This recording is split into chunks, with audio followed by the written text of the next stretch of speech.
60년대를 대표하는 아나운서 중 이광재란 분이 계십니다. 이분은 스포츠 중계의 발군의 실력을 드러낸 분인데 라디오 중계를 들으면서 이분의 멘트를 듣다 보면 숨막혀서 죽을 지경이었다고 합니다. 아무개 선수 슛 5m, 4m, 3m, 2m 아깝습니다. TV 위성 중계 같은 것이 없던 시절 라디오에만 의지하던 사람들은 듣다가 뒤집어질 수밖에요. 그런데 그는 스포츠 중계 말고 또 다른 어떤 상황을 중계하면서 4천만의 가슴을 울린 바 있었습니다. 그건 1964년 10월 9일 도쿄올림픽 무대에서 벌어졌던 가슴 아픈 신금단 신문준 부녀의 상봉과 이별 현장이었죠. 신금단은 1962년 세계 육상 선수권 대회에서 400m, 800m 이관왕을 차지했던 북한의 슈퍼스타였습니다. 1963년 인도네시아에서 열렸던 신생국 경기대회 가네포의 출전에서도 비공인 세계 신기록을 세우며 우승을 차지했습니다. 아시아 여성으로는 초유의 일이었고 기록 또한 경이적이어서 일각에서는 그가 여자가 아니라는 쑥덕거림까지 나왔습니다. 그래서 심판진이 신금단의 몸을 살펴봤는데 가슴이 평평해서 그렇지 분명히 여자다 라고 해명할 정도였죠. 그녀가 여자일 수밖에 없는 이유는 한국에서 나왔습니다. 가네포 대회 직후 신금단은 내 딸이요 하는 남자가 한국의 언론에 제 발로 나타났던 겁니다. 그가 신문준 씨였습니다. 그는 함경남도에서 일사후퇴 때 피난 나온 월남민이었습니다. 주변의 함경도 사람들과 비슷하게 잠시 피난 내려오겠다고 집을 떠난 것이 그 뒤로 생이별이었습니다. 어려서 다른박질 잘하던 선머슴에 갔던 딸이 갑자기 세계적인 육상 선수로 떠올랐을 때 아버지의 심정은 어땠을까요? 그러던 중 북한 선수단이 1964년 동경올림픽에 출전합니다. 당연히 신금단도 그 일원이었죠. 하지만 몇 가지의 문제가 있었습니다. IOC는 북한의 노스코리아라는 국호를 쓸 것을 결정했는데 북한은 이를 거부하고 DPRK, 즉 조선민주주의인민공화국을 고집합니다. 하지만 IOC 역시 결정을 번복하지 않았죠. 여기까지는 어찌어찌 북한이 넘어갈 수 있었을지 모르겠는데 또 하나의 청천벽력 같은 이야기가 전해졌습니다. 문제는 신금단이 출전했던 가네포 경기대회, 즉 신생국 경기대회였습니다.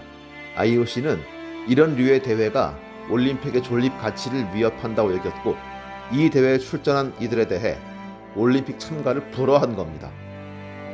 금메달 영순위였던 신금단 또한 거기에 포함되어 있었습니다. 북한은 여기에 격노했습니다. 못해 못 갔어. 설수하자오. 기껏 동경까지 갔던 선수단은 다시 보따리를 쌉니다.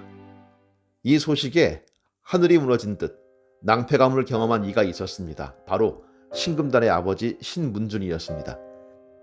그는 신금단을 만나러 동경에 와 있었습니다. 제1올림픽 후원회장 이유천은 동경올림픽위원회 사무차장 무라이에게 도움을 요청했고 무라이는 북한 선수단에게 사정을 전달했습니다. 답변은 이렇게 왔습니다. 금단이가 만나갔다면 만나게 죽었소. 한국 취재진이 북한 선수단의 카메라를 들이밀었을 때 카메라를 뺏겠다고 달려들던 험악한 분위기가 흐르고 있었던 데다 북한 입장에서 볼 때 부당한 권력을 행사하는 IOC에 항의하여 선수단을 철수하는 입장이라 그 만남 자체가 기적적일 수밖에 없었습니다. 장소는 일본 동경의 조선회관. 조총련 계열의 젊은이들이 참험한 경계를 펴는 가운데 신문준은 딸 신금단을 만납니다. 1964년 10월 9일 오후 4시 55분 북한 올림픽 선수단장 김종항, 조총련 의장 한덕수 등이 그를 데리고 들어갔습니다. 처음에 부녀는 아무 말도 하지 못하고 끌어안고 울었습니다. 그 서러운 상봉에 올림픽 조직이 일본인 관계자들도 눈물을 흘렸고 지켜보던 북한 선수단도 하늘색 단복이 젖도록 눈물을 흘렸습니다. 하지만 그 자리에 부녀에도 휴전선이 그어져 있었음은 동아일보 1964년 10월 10일자 기사를 보면 알 수 있지요.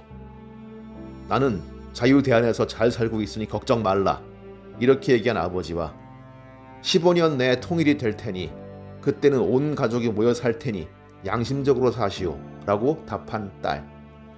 그들이 정말 이렇게 얘기했는지는 알 수 없지만 기사가 윤색됐다 하더라도 그 시절의 현실을 반영한 기사일 겁니다.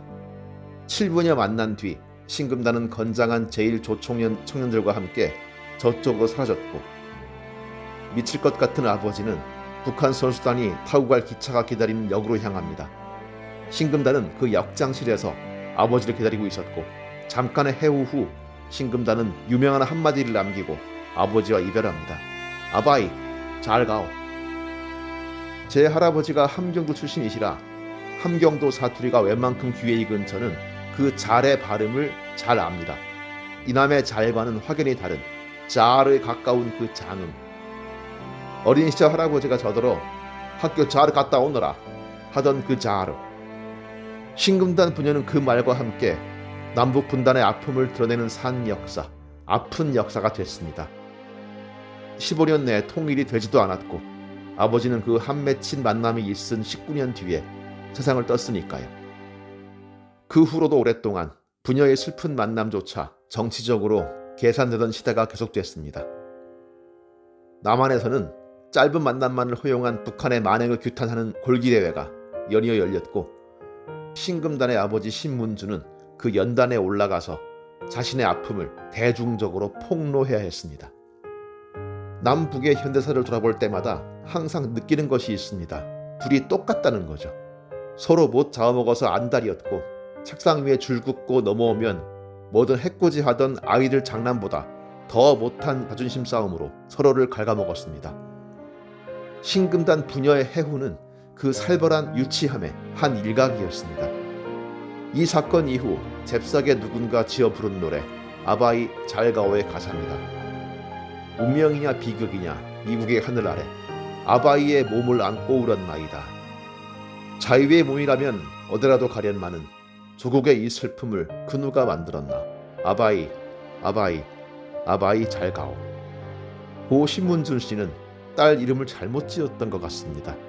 금단이라니, 하필이면 금단이었을까요? 금단의 땅 부녀는 그렇게 만나고 헤어졌습니다.